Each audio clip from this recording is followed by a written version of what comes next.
Kokomo homeowner says she was shocked when the power company cut down dozens of trees in her yard, leaving a mess for her to clean up. So Sherry Marlowe contacted the Call 6 investigators for help, and our team is getting results tonight. Call 6 investigator Kara Kinney joins us now with this story. Kara? That's right, Erica. As a general rule of thumb, if the utility is doing routine trimming, it's the utility's responsibility to clean up the debris. During a storm or an emergency, however, it's your responsibility as the homeowner to clean up the mess.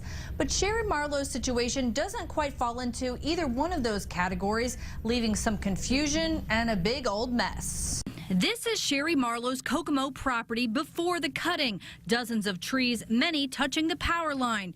This is Sherry's land last week, just after utility crews cut those trees down. Well, after 3 days' work, I asked him, when are you going to start cleaning up a little bit? And he said, there's no cleanup on this job.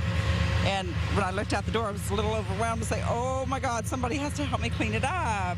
Sherry's in a hurry. She's hosting a neighbor's wedding next weekend.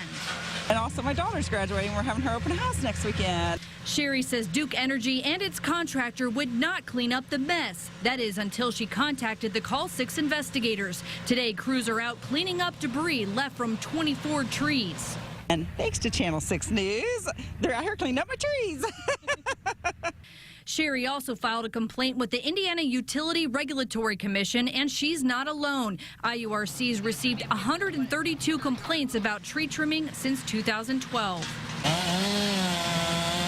Duke Energy says when they went to trim the Marlowe's trees earlier this year, the family asked for the trees to be removed. The utility says because the work was at the property owner's request, they don't typically remove the debris. In this case, it was an unusual situation. There was a large amount of debris left, an unusually large amount of debris.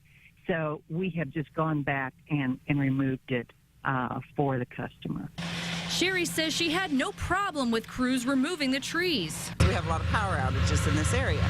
She just assumed they would clean up after themselves. How does that feel, seeing this crew out here cleaning up your yard? Awesome. I heard him at 8 o'clock this morning, and then when I looked out and seen how many there was, I was happy.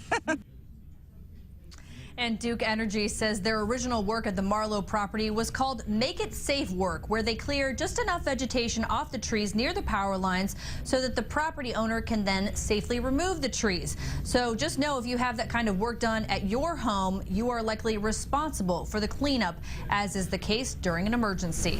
I'm Call 6 investigator Kara Kinney.